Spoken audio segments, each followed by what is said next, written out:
Question number 1, 2, 3 doubt है। Potassium having 2 में doubt है।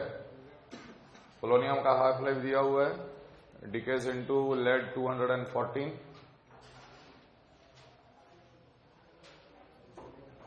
half life by emission of alpha emission, while Pb 214 is a beta emitter. In an experiment, starting material with 1 gram of pure polonium 208, how much time would be required for the number of nuclei of lead 214 to reach maximum? क्या दिक्कत है इसमें? Polonium 218-84, इसका half life दिया हुआ है और ये डीके करता है भाई अल्फा एमिशन। अल्फा एमिशन से हुआ, ये बन गया लेड बना 214-82 और उसके बाद फिर से ये बीटा एमिशन करता है तो कुछ एक स्पीशीज बनेगा जिसका 214 ही है, लेकिन ये हो जाएगा 83, दैट इज बिस्मथ।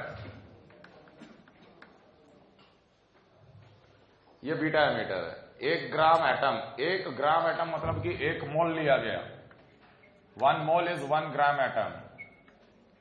अगर पोलोनियम लिया गया तो कितना टाइम के बाद लेड 214 टू रीच मैक्सिमम? सीधे फॉर्मूला इस्तेमाल करेंगे ना, इसका मैक्सिमा कितना होता है? फॉर्मूला यहां लैम्डा 1 निकाल लो, यहां लैम्डा 2 निकाल लो। Lambda 1 will be 0.693 upon half life दिया हुआ है और इसका भी दे रखा है तो 0.693 अपॉन हाफ लाइफ।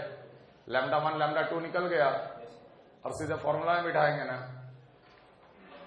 क्या फॉर्मूला है? 1 upon lambda 2 minus lambda 1 into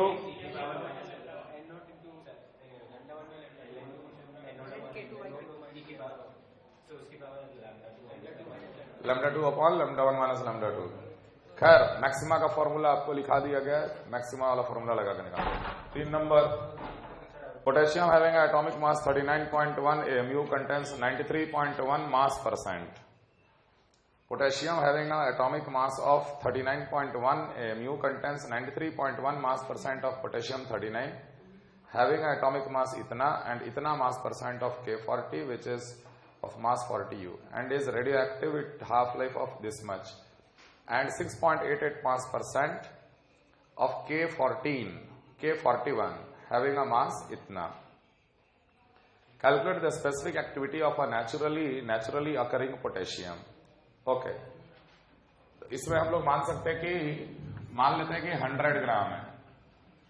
100 gram of the mixture is taken. तो 100 ग्राम of the mixture will contain 93.1%, that is 93.1 gram of potassium 40।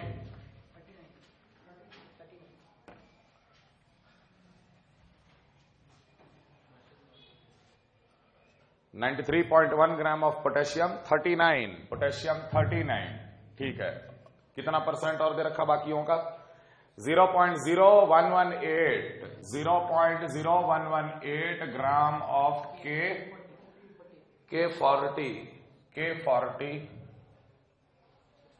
K40 and is radio active.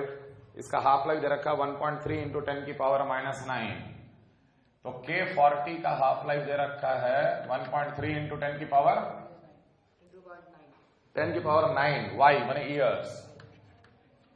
इतना हाफ लाइफ दे रखा K40 का। और rest जो है 6.88 ग्राम जो है वो K41 इज प्रेजेंट। तीनों को जोड़ने से आ रहा 100। हाँ, लगभग 100 आ रहा ना, ठीक है। तीनों का इंडिविजुअल मास भी दे रखा है, fine, and is radioactive.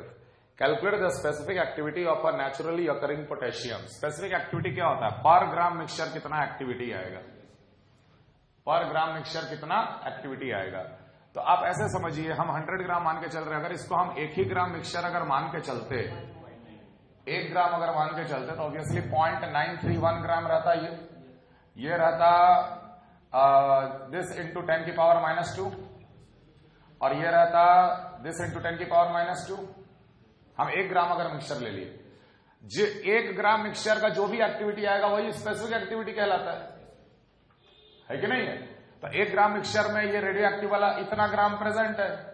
How many moles is present?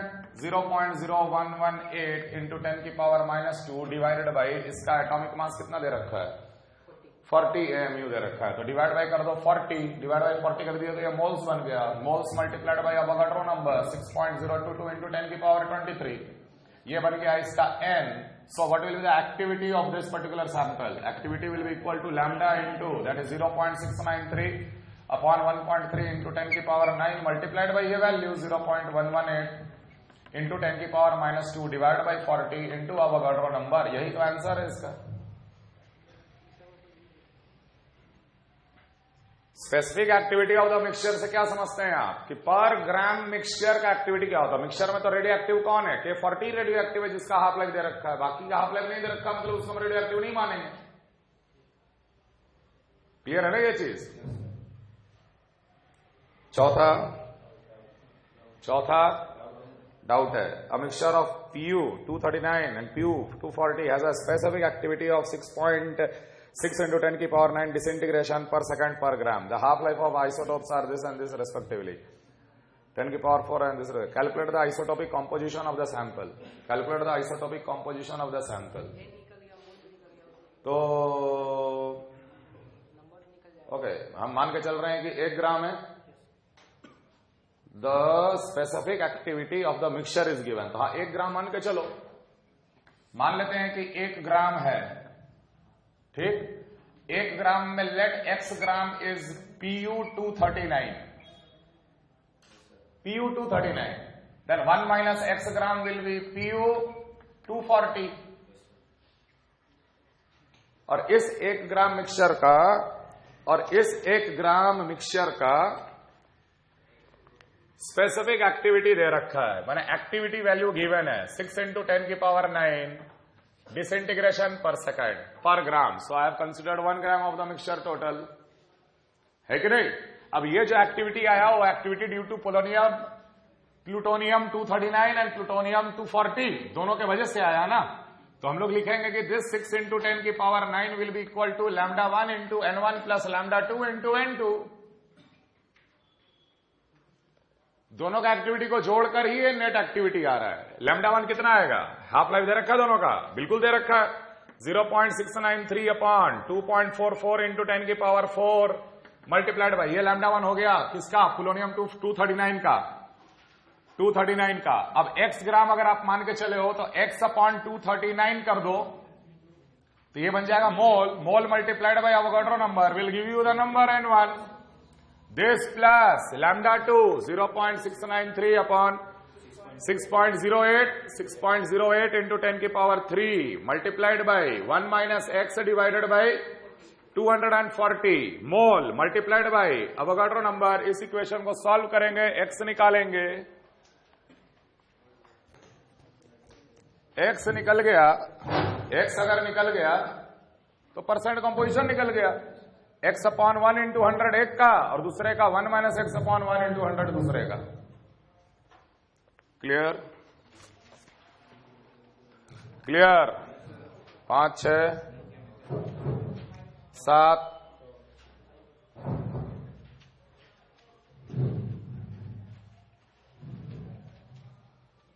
6 7 7 8 9 doubt है। A 10 ml sample of a solution containing 1 into 10 की power 7 curie of 1H3 is injected into the blood stream of a laboratory animal. After sufficient time of a circulatory equilibrium to be established, 0.1 ml of the blood is found to have an activity of 20 disintegrations per minute. Calculate the volume of the blood in the animal. ये सवाल में थोड़ा सा mistake ये है कि इसका half life दे नहीं रखा है। हाफ लाइफ अगर मिल जाए तो सवाल एक लाइन का सवाल है ना। खैर मान लो हम लोग हाफ लाइफ मान के चल रहे या लैम्डा वैल्यू मान के चलो, बता रहे हैं 10 ml sample of a solution containing 1 into 10 की पावर -7 curie of 1H3, 10 की power -7 Ci of 3H1, 10 ml sample था, was injected into the blood stream of a animal. ये एनिमल है, इस एनिमल में ये पूरा 10 ml इंजेक्ट कर दिया गया, मतलब कि इतना क्यूरी 1H3 इंजेक्ट हो गया। कुछ देर के बाद जब सर्कुलेटरी इक्विलिब्रियम स्टैब्लिश हो गया, मतलब कि पूरे बॉडी में जब वो radioactive element uniformly distribute हो गया, after sufficient time for the circulatory equilibrium to be established, 0.1 ml of the blood is found to have an activity of 20 disintegration per minute. फिर इसमें से हम लोग 0.1 ml ब्लड निकाले, 0.1 ml blood निकाला गया और उस ब्लड का रेडियो एक्टिव डिसइंटीग्रेशन को मेजर किया गया, that was 20 disintegration per minute, 20 dpm पाया गया। Let the volume of the blood present in the animal is V।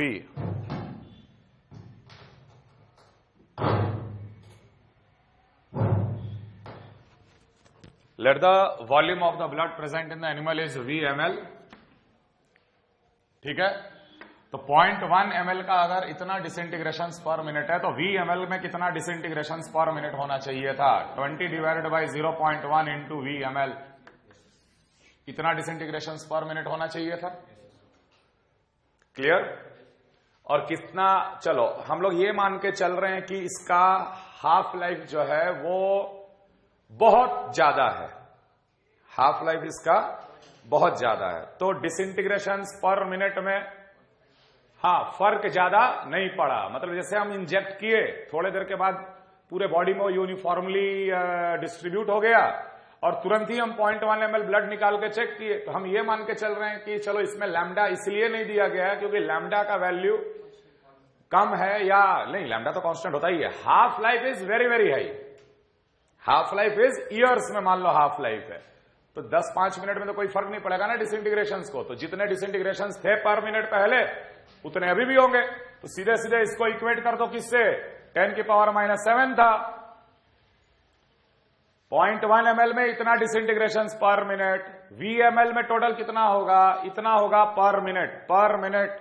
इसको अगर हम डिवाइड कर देंगे 60 से, ये बन जाएगा डिसइंटीग्रेशन पर सेकेंड। समझ में आ रहा है?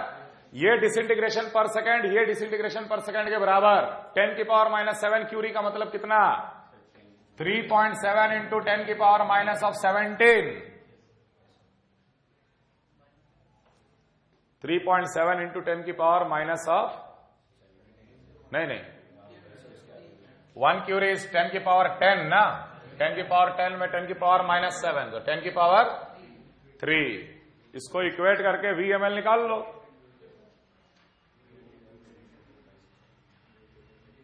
समझ में आया?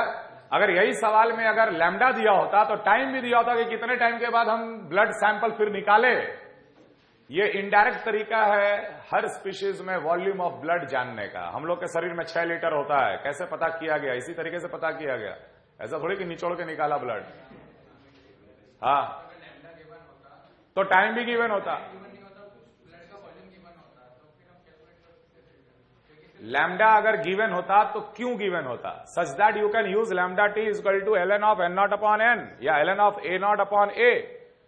तो समय भी दिया होता कि हाँ भाई 1 घंटे के बाद हम लोगों ने 0.1 ml, तो 1 घंटा में ये एक्टिविटी डिक्रीज करेगा, तो 1 घंटा के बाद ये कितना एक्टिविटी होगा वो लैम्डा वाला फॉर्मूला देगा आपको। जो एक्टिविटी मिलता उससे इसको हम लोग मल्टीप्लाई इक्वेट करते।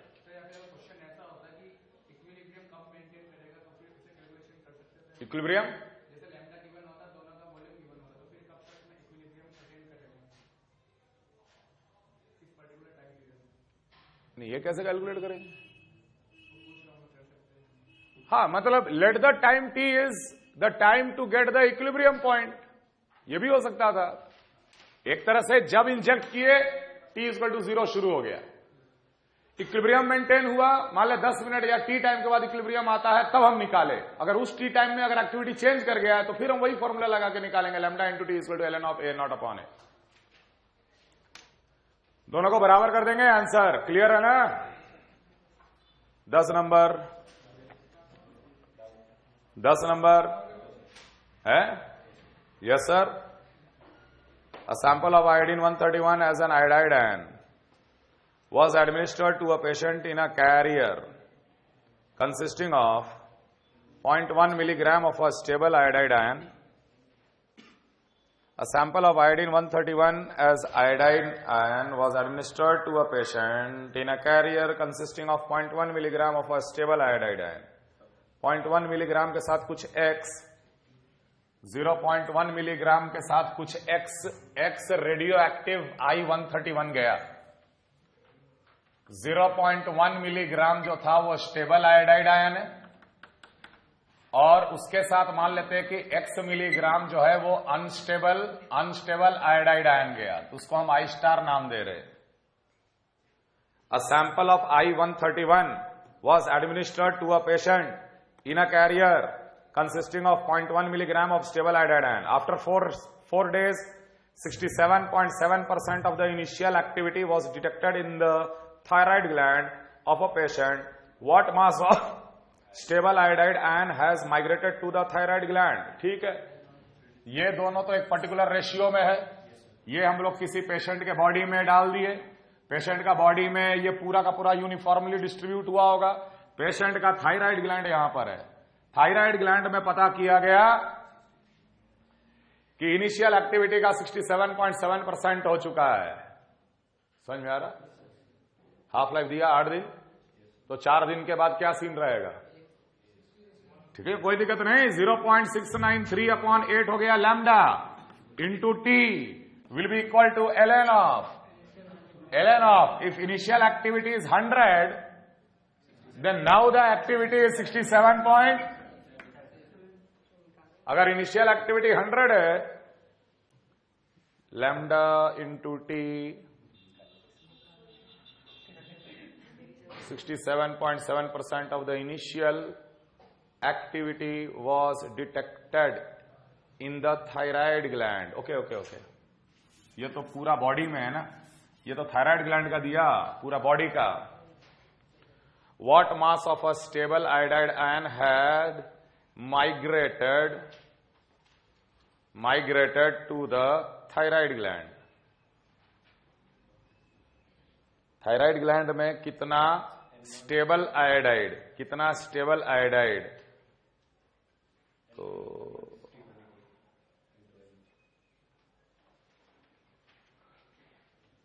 67.7% of the initial radioactivity was detected. मतलब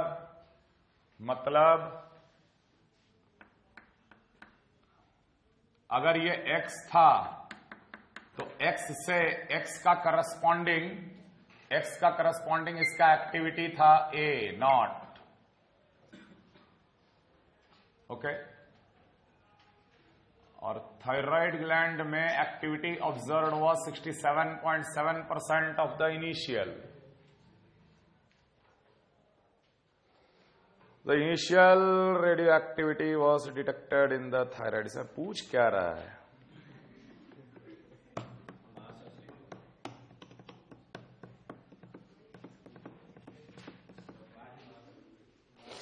uh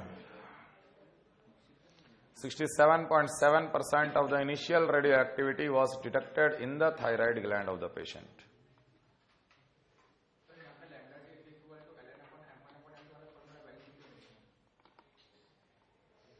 देख, चक्कर क्या है कि पेशेंट के एडमिनिस्टर्ड इनटू अ पेशेंट, ठीक है, तो पेशेंट में पूरा का पूरा डिस्ट्रीब्यूट कर गया ना। मैंने पूरा X मिलीग्राम जो हम लोग इंजेक्ट किए वो पूरा का पूरा डिस्ट्रीब्यूटेड है। उस X का कुछ ही अमाउंट आया होगा यहां पर थायराइड ग्लैंड में, और वो अमाउंट करस्पॉन्ड कर रहा है 67.7% of the initial activity. 67.7% of the initial activity. 0.1 तो स्टेबल वाला है, उसका 67.7% क्यों लेंगे?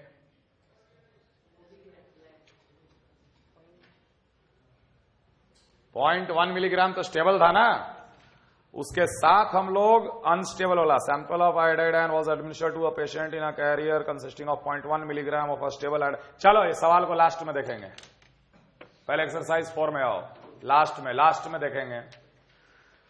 एक्सरसाइज 4 लेवल 1 1 से लेकर 6 ये सवाल सॉल्व होगा। ये थोड़ा सा छोटा सा चीज क्लिक करना है, लैंग्वेज में है, इसमें थोड़ा सा ट्रिकी लैंग्वेज है, पकड़ में आ जाएगा अभी थोड़ा देर के बाद। सेकंड के अंदर at a specific instant emission of radio active compound is deflected in a magnetic field, the compound can emit deflected in a magnetic field. तो कोई भी चार्ज्ड पार्टिकल जो होगा वो डिफ्लेक्ट होगा किसमें? Radioactive compound is deflected in a magnetic field, तो it can be electron and helium 2+।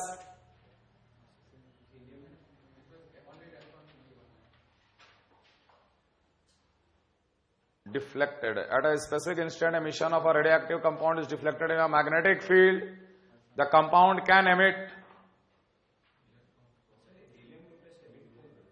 helium 2+, the compound can emit alpha particle नहीं हो सकता क्या?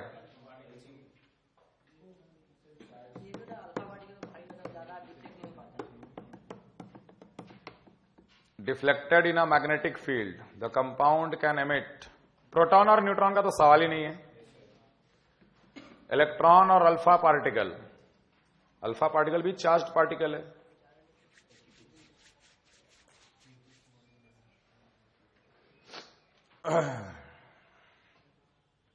और चार्ज्ड पार्टिकल डिफ्लेक्ट तो होगा मैग्नेटिक फील्ड में।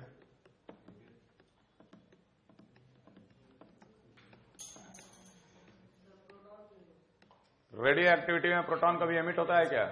नेचुरल रेडियो एक्टिविटी में?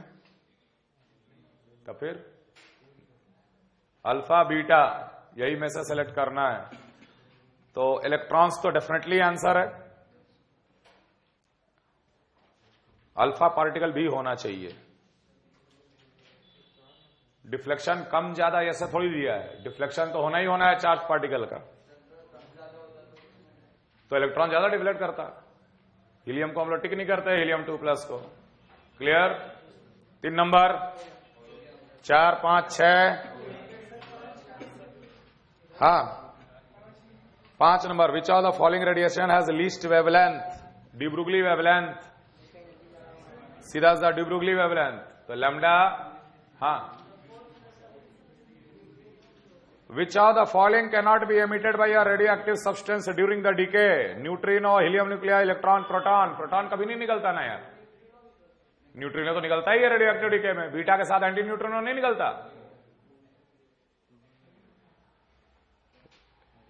लीस्ट वेवलेंथ, जिसका मास सबसे ज्यादा उसका वेवलेंथ सबसे लीस्ट, लैम्डा इज h/p। तो मास इसमें सबसे ज्यादा है अल्फा रेज का, अल्फा पार्टिकल का, इसलिए लीस्ट वेवलेंथ अल्फा पार्टिकल का होगा। लीस्ट वेवलेंथ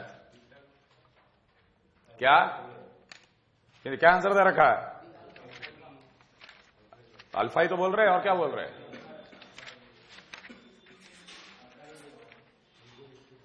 फिफ्थ वाला बॉम्बे अल्फा रेस। छठा 6th डाउट है? नहीं उसे पूछ रहे। 6th डाउट है। When a U-238 nucleus originally at rest decay by emitting an alpha particle having a speed u, the recoil speed of the residual nucleus is m1v1 is equal to m2v2। अरे kinetic energy of alpha particle निकाले थे ना। 7 number 8 9 10 1 second. 9th में energy absorb होनी चाहिए। अगर energy absorb होगी तब तो फिर नेट एनर्जी अगर एब्जॉर्ब आएगा तब तो वो प्रोसेस ही नहीं होगा। The binding energy per nucleon of a deuteron and a helium nucleus is this and this. If the 2 deuteron nuclei react to form a single, इसमें एब्जॉर्ब कैसे होगा रे? अभी देखते हैं ना। 2 ड्यूटेरियम के nucleus react to form a single helium nuclei. मतलब 2H1 plus 2H1 is giving 4He2 और बाइंडिंग एनर्जी पर न्यूक्लियन दिया हुआ है. Binding energy per nucleon H का 1.1 और इसका 7. 1.1 और इसका 7. तो यहां पर ऐसे मानो कि इसके न्यूक्लियस को तोड़ने के लिए कितना एनर्जी की आवश्यकता होगी? 2 into 1.1 एनर्जी रिक्वायर्ड. यहां पर भी होगा 2 into 1.1 एनर्जी रिक्वायर्ड. और यहां पर एनर्जी रिलीज कितना होगा जब न्यूक्लियन से इसका न्यूक्लियस बनेगा? 4 into 7 MeV एनर्जी रिलीज. तो energy release is 4 into 7 and energy required is this much. So energy released will be how much? 28 minus of 4.4. Binding energy release energy नहीं है. यहां पर जब कंबाइन करेगा तो नेट एनर्जी रिलीज कितना? तो यहां का न्यूक्लियस को तोड़ोगे, यहां के भी न्यूक्लियस को तोड़ोगे, 4 न्यूक्लियन मिलेगा, वो चारों फिर से एक नया न्यूक्लियस बनाएगा. तो जब भी न्यूक्लियस बनता है तो एनर्जी रिलीज होता है, और जब न्यूक्लियन को तोड़ के हम लोग न्यूक्लियस को तोड़ के न्यूक्लियस बना रहे तो एनर्जी रिक्वायर्ड होगा.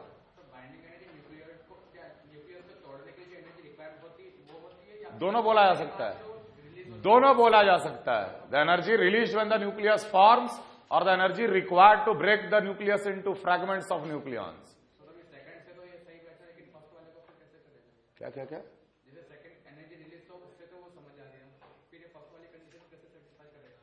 नहीं बेटा, यहां पर जो न्यूक्लियस है वो न्यूक्लियस कंबाइन करके ये दे रहा है. तो यहां के न्यूक्लियंस आपस में कंबाइन करके ये दे रहे हैं. तो आप ऐसे इमेजिन करो कि इसका अपना भी तो है बाइंडिंग एनर्जी. तो इस न्यूक्लियस को फ्रैगमेंट में ब्रेक किए, एक प्रोटॉन एक न्यूट्रॉन मिला, इधर भी एक प्रोटॉन और एक न्यूट्रॉन मिला. अब सारे के सारे कंबाइन करके दिए एक न्यूक्लियस हीलियम का. So this is the energy absorb. This will be the energy released. 28 minus of 4.4. That will be the net energy released during this process. 10, 11. 10. The intensity of a gamma radiation from a given source is high. On passing through 36 mm of lead, it is reduced to 1/8. The thickness of the lead which will reduce the intensity to I/2 will be 36 mm. बिल्कुल half life जैसा देखना. I/8 reduce किया तो 1/2 1/2 1/2 3 बार आधा हुआ 36 में. तो आधा कितना होगा? हाफ कितना होगा? Half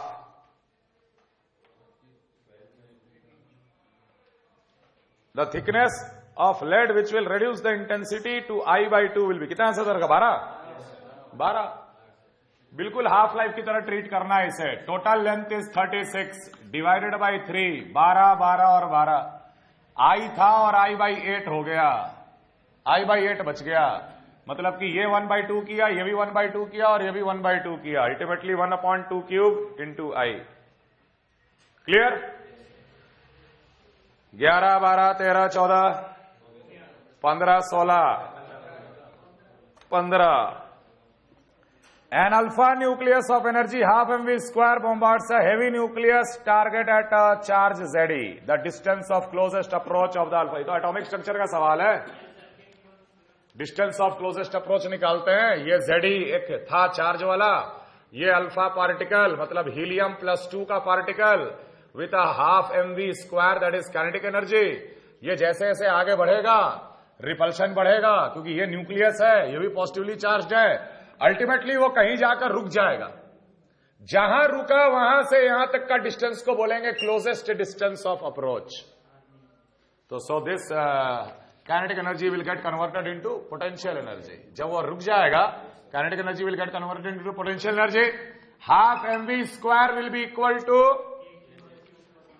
k q1 Ze q2. उस पे कितने का चार्ज है? 2 प्रोटॉन का चार्ज है. तो 2e upon r square. r only r. k q1 q2 upon r is the potential energy. Clear? अब इसे क्या निकालना है? आ जाएगा, आर निकल जाएगा। हाँ जो भी है आप उसके बाद देख लीजिएगा कहां प्रोपोर्शनल आ रहा है। R will be equal to K या 2k z, 2 नहीं 4k z, 4k z e square upon mv square, that is r।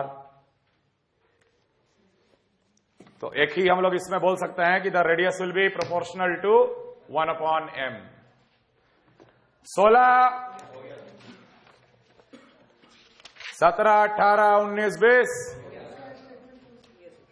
क्या 20 का statement 2। Statement 1, energy is released when heavy nuclei undergo fission और light nuclei undergo fusion. सही है। Statement 2, for a heavy nuclei binding energy per nucleon increases with increasing z while, ये तो गलत है। Heavy nuclei का binding energy per nucleon decrease कर जाता है ना, ग्राफ ऐसे जाके ऐसे आता।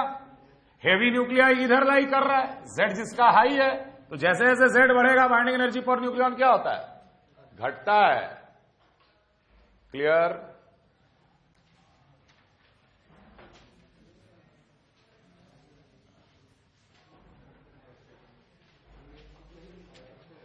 बीस 21 21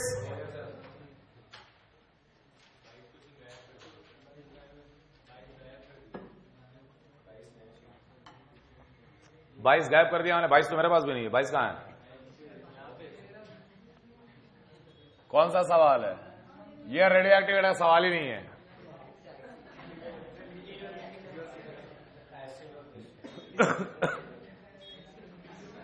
level 2 question number 1, 2, 3, 4, 5, 6, 7, 8, 7. Which of the following statement is are correct? The rest mass of a stable nucleus is less than the sum of the rest mass of its separated nucleon. पहला true. अरे यही इसी कारण से तो mass defect आता है। The rest mass of a stable nucleus is greater than the false. In a nuclear fusion, the energy is released by fusing two nuclei of medium masses approximately up to 100 mu. Correct? नहीं 200 कम होगा, 100 से कम। माने fusion तो हम लोग तो deuterium, hydrogen, deuterium सब वो ये में करते हैं। None of these. A answer. अरे 100 + 100 200 mu हो जाएगा ना, वो तो और अनस्टेबल हो जाएगा। मीडियम रेंज के नहीं, smaller nuclei should go up to 100 का रेंज में, है ना, बिस्मथ का रेंज में, 100 का रेंज में वहां तक जाना चाहिए। तो 2 न्यूक्लियस उसका एटॉमिक मास क्या होगा, 100 से कम होना चाहिए ना। नहीं तो 100 वाला अगर जुड़ गया तो 200 मिल जाएगा mu मास, वो भी अनस्टेबल है। 8 नंबर, 9, 10, 11, 12, 13, 14 तक, 15, 16. Let MP be the mass of proton, 16 number, and Mn is the mass of neutron. M1 is the mass of neon 20, 10, and M2 is the mass of calcium 40, 20. Then देख यहां पे नियन और calcium देखकर हम ये समझेंगे कि Ne20 plus Ne20 is giving calcium 40. Why not we can understand like this? है कि नहीं? और चूंकि कैल्शियम 40 स्टेबल होता है, इस प्रोसेस में मास डिफेक्ट आएगा। यहां का टोटल मास ज्यादा, यहां का टोटल मास कम। समझ में आ रहा?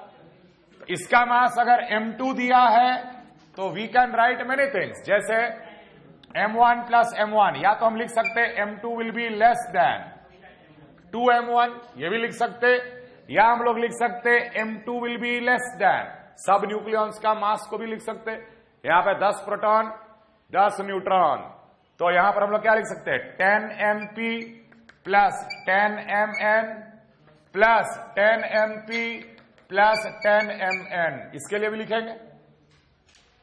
समझ में आ रहा? तो ultimately it will be less than 20 times MP plus, mass defect का सवाल है, चेक कर ले ऑप्शन कहां पे सेट कर रहा है। क्लियर है? तो M2 लेस देन 2M1 और प्लस ये M1 भी जो होगा ना एक्चुअल मास ऑफ नियन का nucleus, that M1 will be also less than 10 times mass of proton plus 10 times mass of neutron, तभी तो मास डिफेक्ट आएगा नियन के न्यूक्लियस में भी। तो ये तीनों स्टेटमेंट लिखा जा सकता है, तीनों में से जो मैच कर ले उसको हम लोग टिक कर देंगे। 17, 17, 18 टाइप का सवाल तो करना हम बता दिए थे क्लास में। 19, 20, बहुत ज्यादा है रे, ब्यूटीफुल। 21, 22, 23,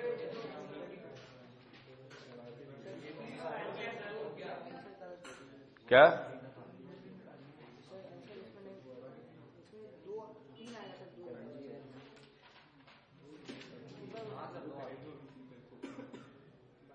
कौन सा सवाल में डाउट है? हाँ 22 में क्या दिक्कत है?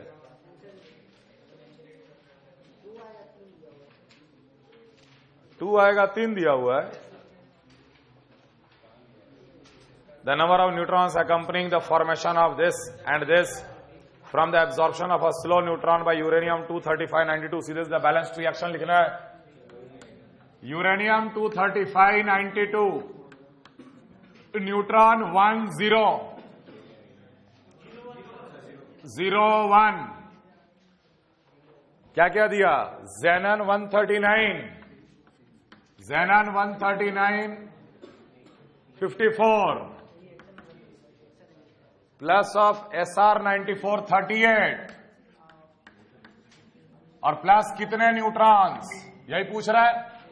मास बैलेंस कर ले, 9 4 13, यहां पे 5, कितना आ रहा है आंसर?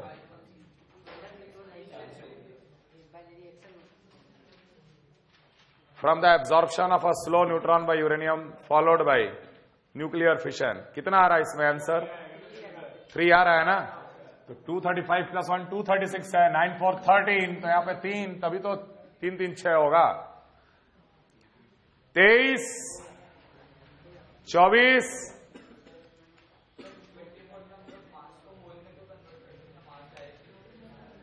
मास को, हाँ कैसे मास रेशियो दो अलग अलग का मोल रेशियो के बराबर होगा क्या? यहां पर कौन सा रेशियो दे रखा है? जो रेशियो दे रखा है उसी का हम लोग इस्तेमाल करेंगे।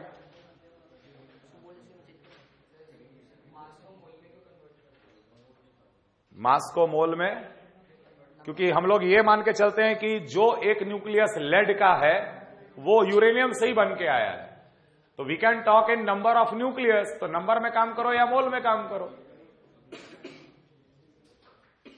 क्योंकि हम लोग को पता है कि मास डिफेक्ट भी तो आता है कि नहीं? तो न्यूक्लियर प्रोसेस में मास को कंजर्व मत कर देना, नंबर को कंजर्व करना। क्लियर? 24, 25, 26 कहां पे? 26 में बेसिकली पूरा का पूरा ट्रैप सवाल है ये। A radioactive sample consists of 2 distinct species having equal number of atoms initially। कहानी खाली दिया हुआ है, ये हमको पता है कि नंबर ऑफ न्यूक्लियस हमेशा एक्सपोनेंशियली डिक्रीज करता है। नहीं, मीन लाइफ जो दिया उसके हिसाब से आप लैम्डा इमेजिन कर सकते। एक का टाउ दिया, एक का 5 टाउ दिया। The mean life of one species is T and the other one is 5T। ठीक है, वी कैन हम लोग ये मान के चल सकते हैं कि दोनों का जो लैम्डा है वो 5 टाइम्स से रिलेटेड है। एक बार T is equal to 1 by lambda, एक बार tau is equal to 1 by lambda, और एक बार बोलेंगे 5 tau will be equal to 1/5 lambda prime, sorry 1 lambda prime, divide करेंगे तो बन जाएगा lambda prime upon lambda equal to 1/5, lambda equal to 5 times lambda prime. Decay constant 5 गुना बोलेंगे दूसरे का, और कोई उसका सिग्निफिकेंस नहीं है। The plot is made total number of radioactive nuclei as a function of time. तो जैसा भी रहे लैम्डा का इंडिपेंडेंट नेचर क्या है, the rate of decrease will be proportional to N, है कि नहीं, एक्सपोनेंशियली डिक्रीज करेगा। D answer. 27, 28, 29, 30, 29, copper 64, decays by beta emission 38%, beta plus emission 19%, and electron capture beta minus beta plus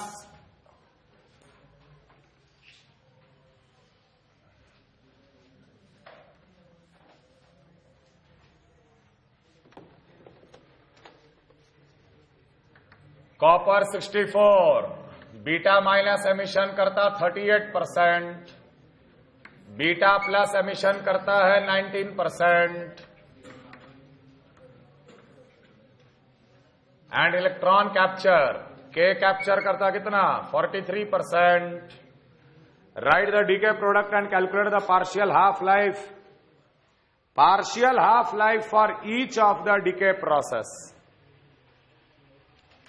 half life 12.8 hours दे रखा है, इसका half life 12.8 hours दे रखा है।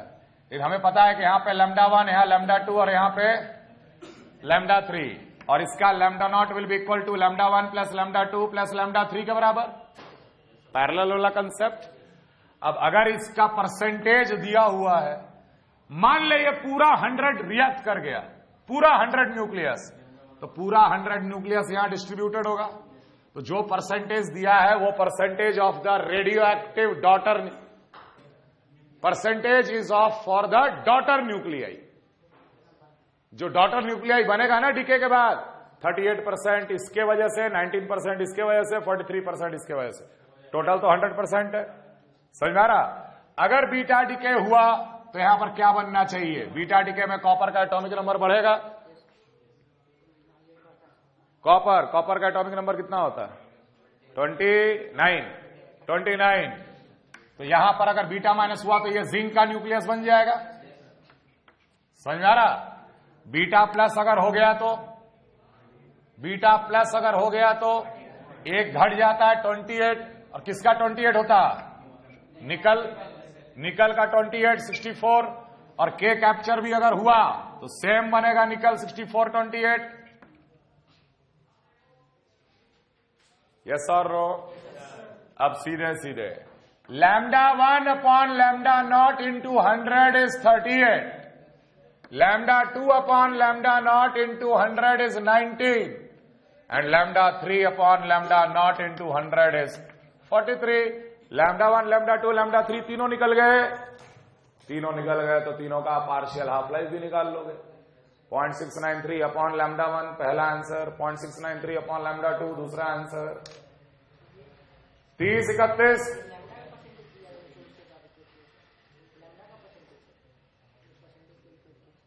लैम्डा का परसेंटेज निकाल रहे हैं रे उल्लू। पैरेलल रिएक्शन में परसेंटेज ऑफ प्रोडक्ट कैसे निकालते, सिग्मा। पढ़ाई लिखाई करना पड़ता।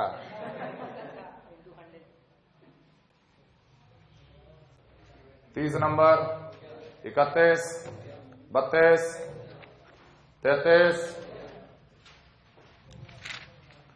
34, 35, 35. In a star, all helium nuclei are converted into oxygen. If atomic mass of helium is this and the atomic mass of oxygen is this, then the reaction energy per atom of oxygen will be helium-4 2 is converted into oxygen 8 obviously ये बन जाएगा 16, 4 helium 1 oxygen दे रहा। What sir, ultimate आदमी 4 into mass defect निकाल energy निकालने के लिए 4 into 4.0026 minus oxygen का कितना दे रखा 15.994 994 है क्या? ओके, ये निकला मास डिफेक्ट। मास डिफेक्ट निकलने के बाद आप कर लो डेल्टा एम इंटू 931.5, इतना इलेक्ट्रॉन वोल्ट एनर्जी निकला। लेकिन पर हीलियम एटम पूछ रहा है, डिवाइड कर देना इसको, क्योंकि 4 हीलियम जब रिएक्ट करता है तो इतना एनर्जी, तो पर हीलियम एटम के लिए। अच्छा, पर एटम ऑफ ऑक्सीजन पूछा है, कोई दिक्कत नहीं, तब तो यही आंसर है। समझ में आया? चलो 36 आंसर नहीं दिया है। Nuclear fusion, some matter converted into energy, true है। Generally having low atomic number, true है। Generally occurs in a nuclei having higher atomic number, false है। एसेंशियली अकर्स, नो बेटा, इसमें तो एनर्जी देना पड़ता थोड़ा पहले शुरू में। समझ में आ रहा है? Answer is PQ। Nuclear fission, some matter converted into energy, true. Low atomic number में नहीं होता, हाई एटॉमिक नंबर में होता। And essentially occur, correct, fission के लिए कोई एनर्जी नहीं, जहां फिशन हो सकता है वहां अपने आप होगा। Clear? Beta decay, beta decay, beta decay का क्या कंडीशन लगाते हैं? Some matter converted into energy, ये भी सही है। Generally having low atomic number, सही है, क्योंकि हायर एटॉमिक नंबर वाले अल्फा डीके की ओर ज्यादा जाते हैं।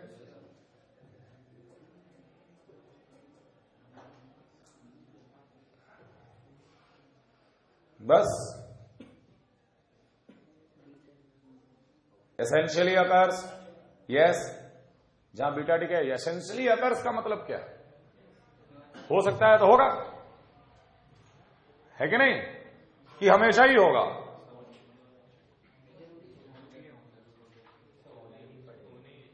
एसेंशियली अकर्स,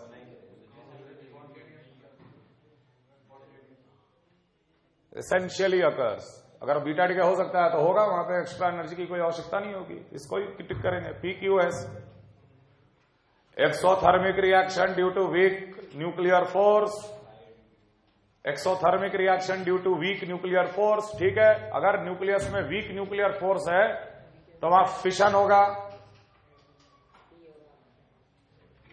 सम मैटर कन्वर्टेड इनटू एनर्जी होगा, हायर एटॉमिक नंबर के साथ होगा, और एसेंशियली अकर्स, PRS।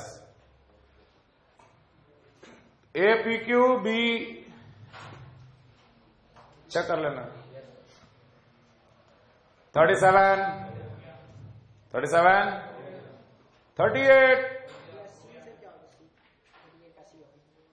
38, का वही तो आंसर है। Radioactive absorption due to the cosmic radiation is equal to the rate of radioactive decay, hence the carbon content. ये तो हम पहले ही बताए थे।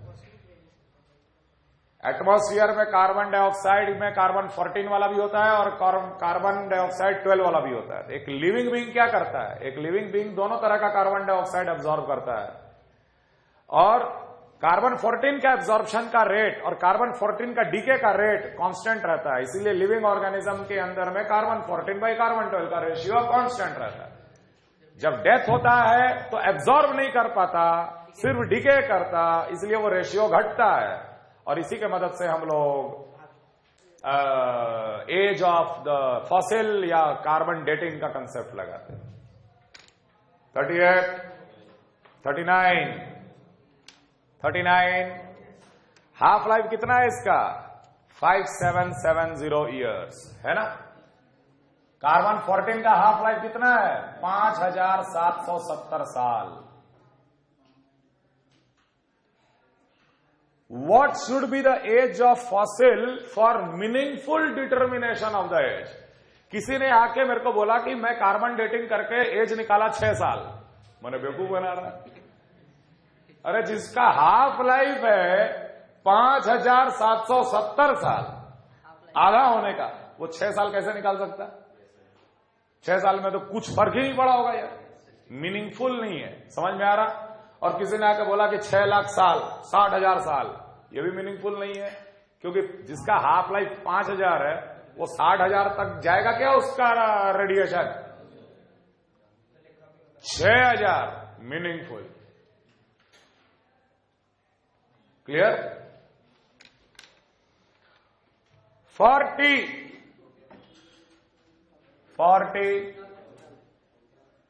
डाउट है?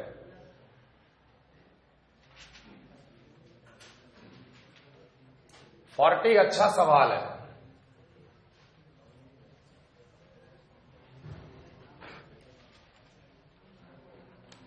A nuclear explosion has taken place leading to the increase in the concentration of carbon-14 in the nearby areas। ठीक है, एक ऐसा एरिया है जहां न्यूक्लियर एक्सप्लोजन नहीं हुआ, एक ऐसा एरिया है जहां पर न्यूक्लियर एक्सप्लोजन हुआ है।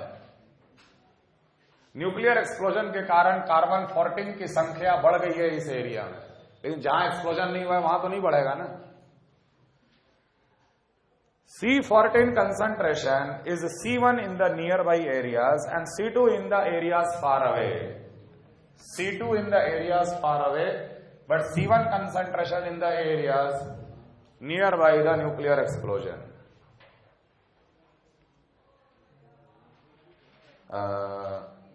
If the age of the fossil is determined to be T1 and T2 at the places respectively, यहां पर T1 एज पता किया गया एक फॉसिल का, और यहां पर उसी फॉसिल का एज पता किया गया T2।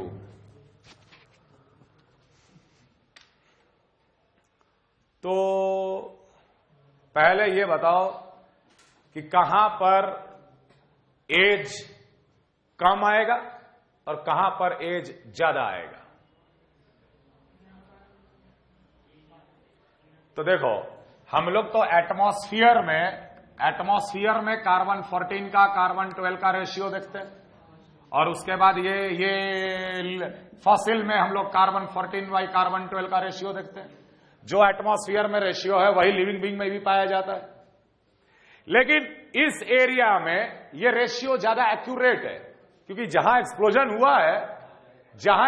हुआ है वहां पे कार्बन-14 बाई कार्बन-12 का रेशियो आपको क्या मिलेगा? ज्यादा। समझ में आ रहा? ज्यादा मिला, और ये रेशियो आपको ज्यादा घटते हुए नजर आएगा यहां पर। जब आप यहां पर निकालिएगा कार्बन-14 बाई कार्बन-12 का रेशियो, ऐसे सोच, लेट हम कोई वैल्यू बिठा रहे समझने के लिए, सिर्फ मान ले कार्बन-14 बाई कार्बन-12 का रेशियो इस एनवायरनमेंट में आया, मान ले 5, फॉसिल में आ रहा है 1.5। ठीक, तो आप बोलोगे ना 5 से घट के 1.5 हुआ है टी टाइम में, and the T will B H. लेकिन यहां पर वही रेशियो आपको 5 के बजाय क्या मिलेगा? आपको हो सकता है 8 मिले, क्योंकि जहां एक्सप्लोजन हुआ है वहां पे तो एनवायरनमेंट में कार्बन-14 बढ़ा हुआ है, लेकिन फॉसिल में तो उतना ही 1.5 मिलेगा ना यार। तो आपको ऐसा लगेगा कि 8 से 1.5 घटा है। समझ में आ रहा है? और यहां लग रहा है 5 से 1.5 घटा है, तो कहां पे आपको समय ज्यादा, टी कहां ज्यादा मिलेगा? वहां पर। मतलब यहां पर अगर हम लोग फॉसिल का एज कैलकुलेट करेंगे तो यहां पर फॉसिल का एज ज्यादा आएगा, यहां पर फॉसिल का एज कम आएगा। यह बात तो समझ में आ रहा? पढ़ो option. The age of the fossil will increase at the place where the explosion has taken place. यही आंसर है।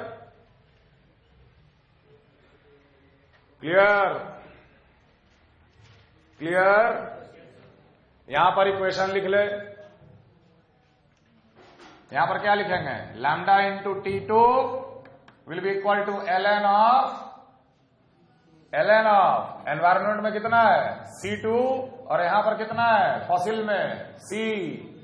यहां पर लिखे lambda into T1 ln of environment में कितना है? C1, और फॉसिल में कितना है? वही C। सब्ट्रैक्ट कर दे, lambda into T2 minus T1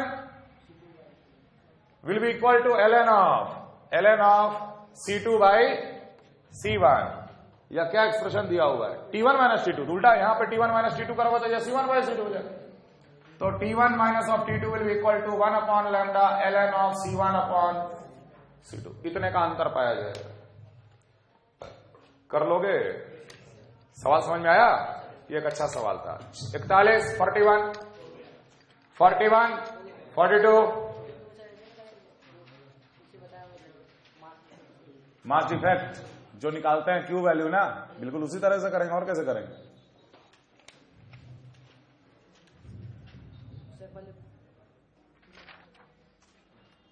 ये कर लेंगे तो इस दोनों से बनेगा ये। क्या दोनों से? हाँ, late E denote the rest mass energy of a nucleus and N a neutron. The correct option is rest mass energy. तो रेस्ट मास एनर्जी एक तरह से मास ही मानो ना उसे। तो यूरेनियम 23692 देखो यहां पे 7 7 14 2 16 और 9 3 12 1 13 और 1 और 1 2 9 3 12 9 3 12 2 1 on hand 5 3 8 9। ये आंसर है। पहले ही में चमक गया। क्या आंसर दे रखा पीछे?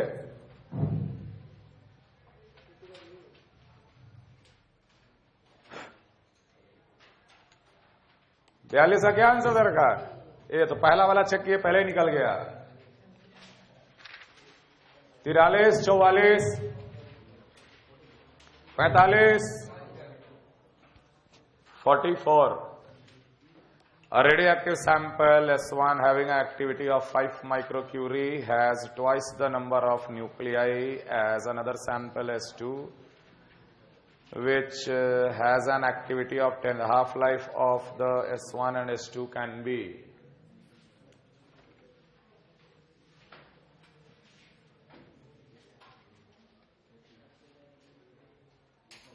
S1 का activity 5 माइक्रोक्यूरी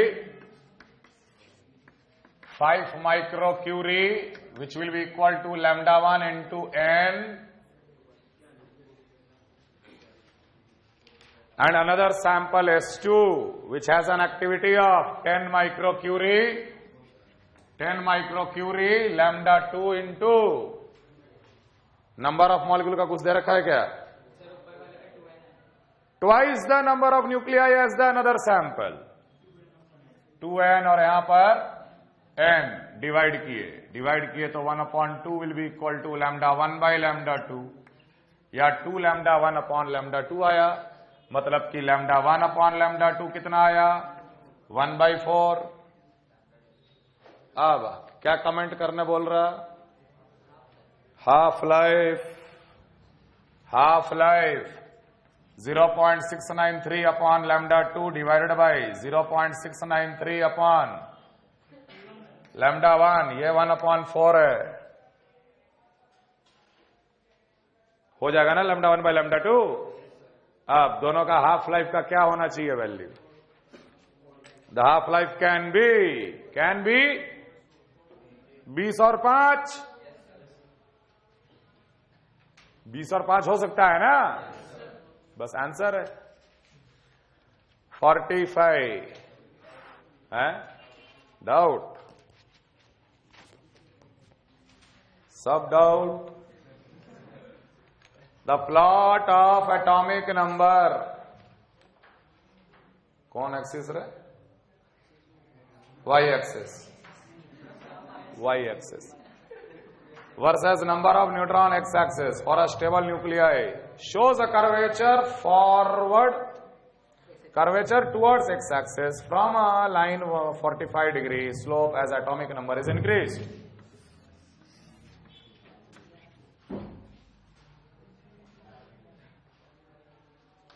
Z versus n,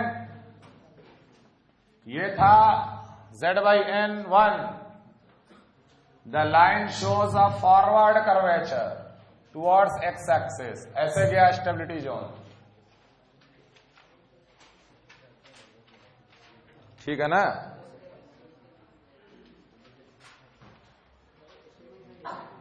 The plot of atomic number Z, ये न्यूट्रॉन बाई प्रोटॉन है। अल्टीमेट आदमी एटॉमिक नंबर वर्सेस जेड है। the plot of atomic number versus number of neutron for stable nuclei shows a curvature towards x-axis from, obviously देखो ऐसे simple सा चीज है यार, जैसे जैसे एटॉमिक नंबर बढ़ता है नो डाउट प्रोटॉन भी बढ़ता है और न्यूट्रॉन भी बढ़ता है, लेकिन न्यूट्रॉन का बढ़ने का रेट ज्यादा होता है एज कंपेयर टू प्रोटॉन। तो न्यूट्रॉन का बढ़ने का रेट अगर ज्यादा होता है तो ऑब्वियसली ये ग्राफ तो इधर ही जाएगा ना। तो पहला तो ट्रू स्टेटमेंट है, proton proton electrostatic repulsion begin to overcome the attractive force involving proton neutrons in the heavier nucleids. This is also true, ये भी ट्रू है। किसमें?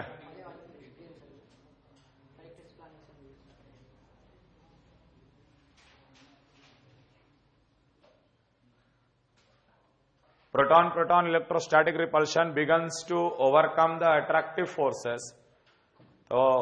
तो प्रोटॉन, ये एक्सप्लेनेशन इसलिए है क्योंकि अगर प्रोटॉन प्रोटॉन का इलेक्ट्रोस्टैटिक रिपल्शन बढ़ रहा है तो न्यूक्लियर फोर्स ऑफ अट्रैक्शन को भी बढ़ना है, और न्यूक्लियर फोर्स ऑफ अट्रैक्शन को बढ़ाने के लिए नंबर ऑफ न्यूट्रॉन्स बहुत जल्दी जल्दी आगे बढ़ते हैं as compare to number of protons. 46, 47, 48, 48,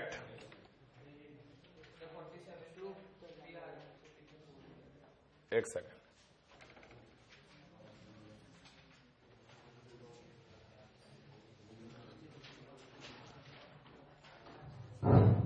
the number of neutrons emitted when uranium-235-92 undergoes a controlled nuclear fission to 142-54 and 90-38 SR। तो 142 प्लस 90 कितना होता है? 2 और 9, 4, 13, 3, 1, 232 आ रहा है। हाँ, तो ये फिशन तो बहुत कॉमन है यार, ये तो न्यूट्रॉन से कराया जाता है ना।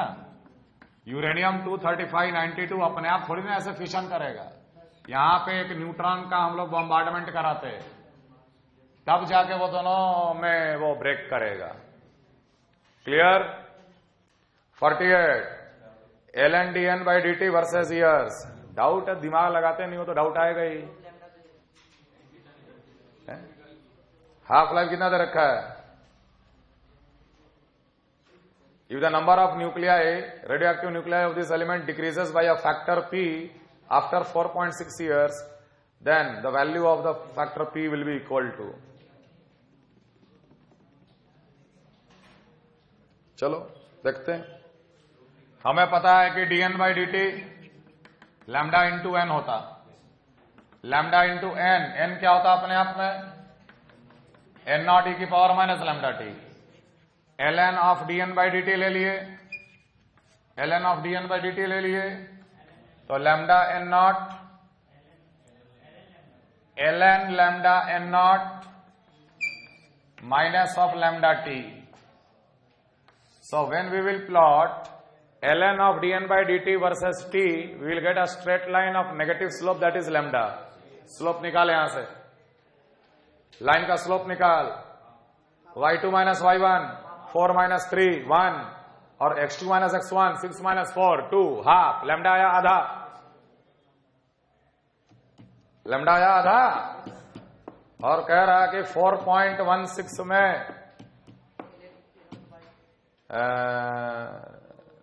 Number decreases by a factor p, number decreases by a factor p, number decreases by a factor p। Lambda into T, time कितना दे रखा? 4.16 is equal to ln of, अगर n0 नंबर था तो फिलहाल कितना हो गया? Decreases by a factor p।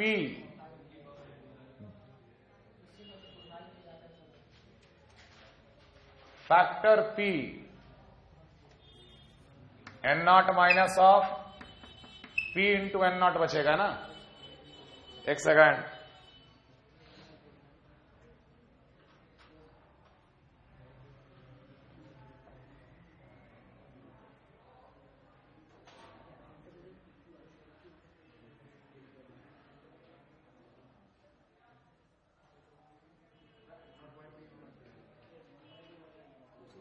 decreases by a factor p factor P से डिक्रीज किया है,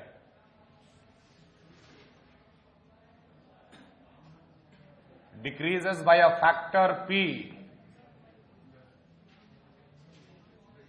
decreases by a factor P, सीधे ln P, ये 1/2, 2.08, P कितना आएगा 8, डिवाइड में हुआ या मल्टीप्लाई में करते तो लैम्डा 1 से छोटा आता, जो पी का फैक्टर होता है 1 से छोटा आता, P का फैक्टर 1 से छोटा आता, मल्टीप्लाई में करते नॉट बाई।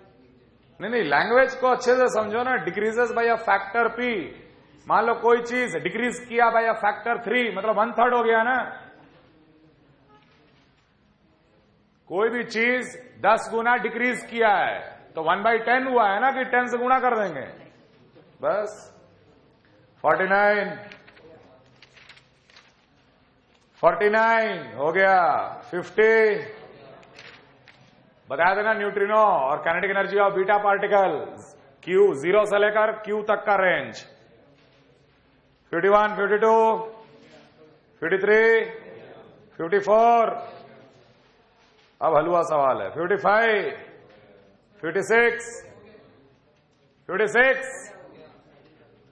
57, 58, 59, 52 से 59, 55। अब freshly prepared sample of radio isotope half life दे रखा है, उसका एक्टिविटी इतना पर सेकेंड है। The fraction of the initial number of nuclei expressed in nearest integer percentage that will decay in the first 80 second after the preparation of the sample. सबसे पहले तो आप निकालिए कि उसका टोटल नंबर ऑफ न्यूक्लियाई कितना है। एक्टिविटी कितना दे रखा है 10 की पावर 3, 10 की power 3 will be equal to lambda 0.693 upon half life कितना दे रखा 1386 second. 1386 multiplied by n0, n0 निकल जाएगा, n0 निकलेगा। और अच्छा परसेंटेज में पूछ लिया गया, that will decay in the first 80 second. Percentage सीधे फॉर्मूला लगा, lambda T is equal to ln of 100 upon 100 minus alpha. Alpha answer है लैम्डा 0.693 बाई 1386। टाइम कितना दे रखा 80 second is equal to ln of 100 upon 100 minus alpha. Alpha निकालो, alpha direct percentage आएगा, n not निकालने की आवश्यकता नहीं है।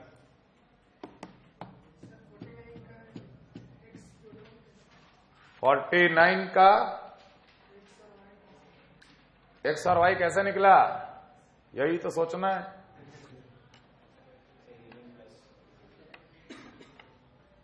Bombardment of aluminium by alpha particle, तो एल्यूमिनियम के बगल में अल्फा पार्टिकल लिख, एल्यूमिनियम के बगल में अल्फा पार्टिकल लिख, He42 लिख, एल्यूमिनियम के बगल में लिख लिए। तो लेफ्ट साइड में टोटल मास कितना हो गया 31, 27 और 4। अब हॉरिजॉन्टल एरो में जा, फास्फोरस का 30 दिया तो बगल में क्या बनना चाहिए न्यूट्रॉन, तभी 30 और 1 31 होगा ना।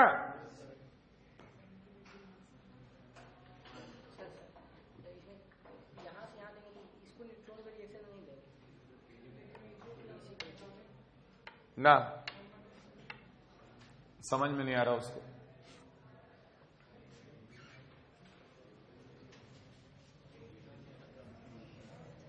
पूरा शीट आधा से ज्यादा तुम लोग सॉल्व करवा लिए यार। एल्युमिनियम 2713 को हीलियम पार्टिकल के साथ बॉम्बार्ड किया गया, तो इसी तरह लिखेंगे ना उसे। फास्फोरस बना 15, तो साथ में क्या बनना चाहिए, तो 27 4 31 30 है, तो 1n0 बनना चाहिए। तो y क्या है न्यूट्रॉन। अब अगर हम लोग नीचे आए, सिलिकॉन बना 30 14, तो साथ में कितना प्रोटॉन बनना चाहिए, या 13 2 15 है, 27 4 31 है, 30 और 14 मैंने एक एक होना चाहिए स्पीशीज का, तभी तो 31 और 15 होगा। तो यहां पर क्या बनेगा? प्रोटॉन ही बनेगा ना। क्लियर?